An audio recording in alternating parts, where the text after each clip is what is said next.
So all the way from season 1 of Flavorful China at my favorite place, Chef Akshay. Chef, from season 1 to season 2, now we are shooting. How was the journey? Well, it's been a very nice journey, especially with the corona in place. So before Corona and after Corona, Flavorful China. Absolutely.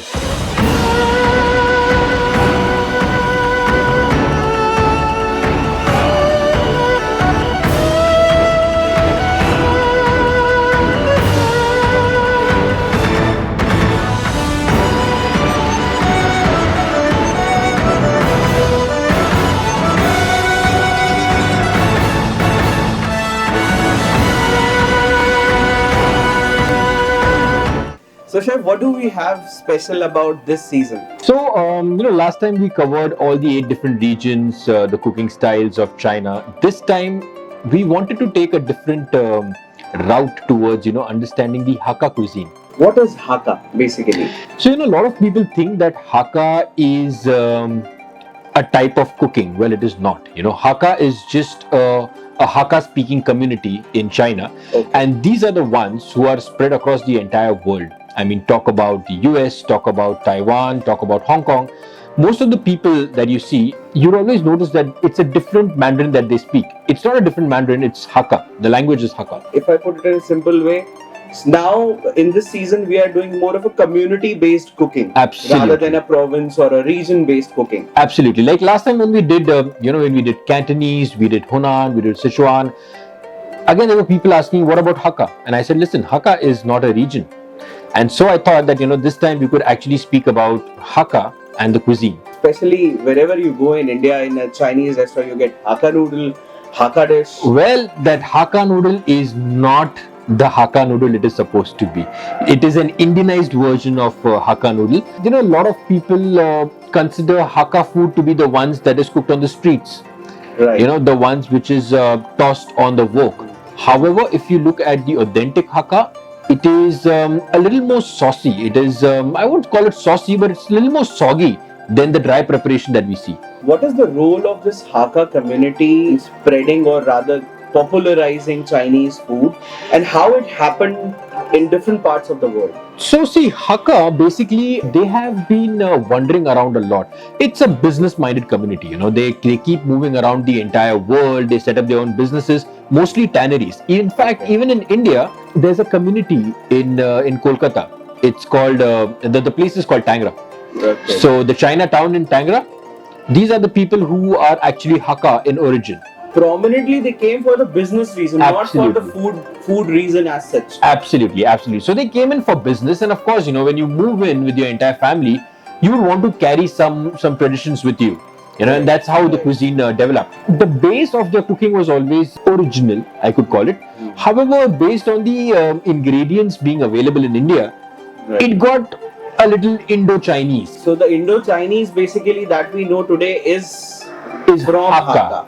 Right. Okay. What do we have today in this episode? What are we making? Alright, first we'll break the myth that a Hakka noodle is not a dry noodle, and We we'll show will you. break the myth. We will break We the will myth. show you how a Hakka noodle is made, and trust me, it is so much different from what you see otherwise. So I'll join the chef in the kitchen. Absolutely. And I'll share a recipe with my viewers, and I'll again join you in the tasting table. Let's do that. Hi chef. So what are we making today?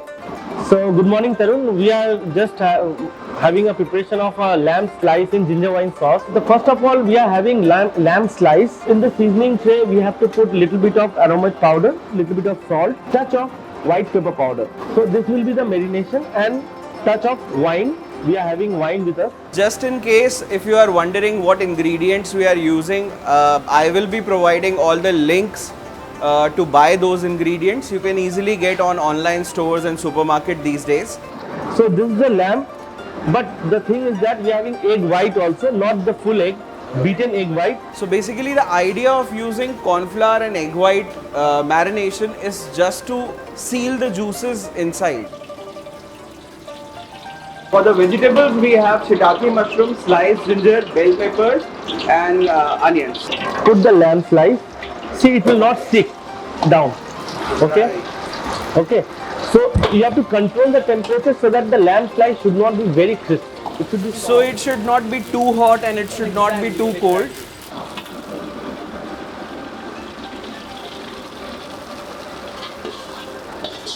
So now we are ready with the lamb slice, fried lamb slice. But you can find the slices of the lamb is very soft. You can tender, you can feel it with the hand. Right. Only 70% are cooked in the oil. Okay. Now it has to be stir fried and cooked in the sauce. We have to put little bit of oil. We are having sliced ginger, Okay. touch of chopped garlic, Okay. just touch of chopped garlic, touch of chopped ginger. Oh my god, the aroma of garlic and ginger and chilies is And simply some divine. of the spring onion at the part. Okay. Little touch of oyster sauce and wine, Shaoxing wine.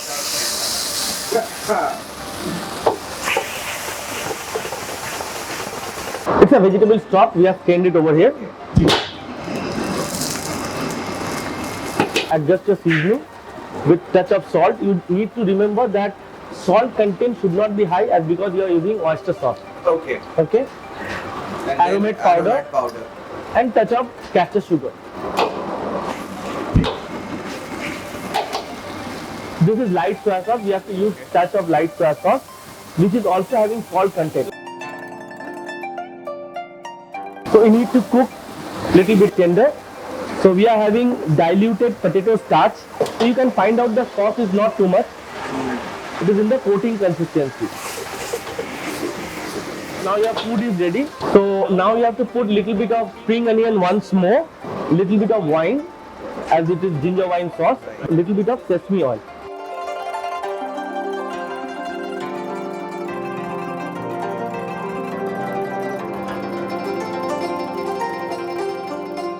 So now we have made sliced lamb and ginger wine. I'm again with Chef Akshay, and Chef, शुरुआत करें. Yes. Before the shurwat, let me just tell you. What do you think that is? This is Hakka noodle.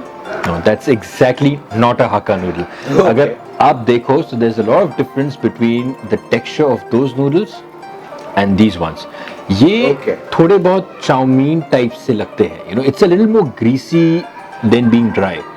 So the ones that you generally get in most of the Chinese restaurants is the wok tossed noodles and not the Hakka noodles. So it's not just about the color difference. It's the It's the texture. softiness, it's the Yes, texture. yes. Because I don't know whether I told you this before, but Hakka cuisine is mostly about braising and stewing.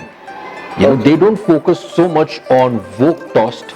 You know, जिस तरह से उसे popular किया जाता है. You know, Right, you see a right. lot of pictures of people on the wok, and they write Hakka cuisine, but no. Hakka cuisine is more of stewing and braising. You know, basically slow cooking. Okay. So Chef, we'll be trying this along with the lamb. Yes. So that particular Hakka noodle will go very well with the lamb in here. Perfect. Okay. So this is the dish, a beautiful looking dish. Chef, this is quite different from what we generally get by the name of Indo-Chinese. Right. It's not very dark in color. So Chinese food. I mean, when you look at it, it's as simply put, it's just a stir fry.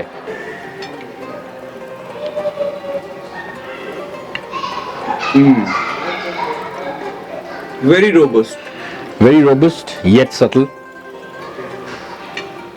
Nothing is overpowering. I can taste ginger. I can taste Shaoxing wine. Also, at the same time, I can taste the meat along with its juices and that glaze. You can actually feel the glaze, that starchiness on the palate. When you cook a meat at a very high temperature, it tends to go a little crispy. You know, since Hakka is all about slow cooking, you'll always find a lot of flavors into that particular meat. So this is, guys, nowhere similar to the street style Hakka Chinese food that you get in India. Do try this. I am going to enjoy this, and in the coming episodes we have many more recipes to share with you along with Chef Akshay and many more stories, conversations. This is it for this episode. See you in the next one. Bye.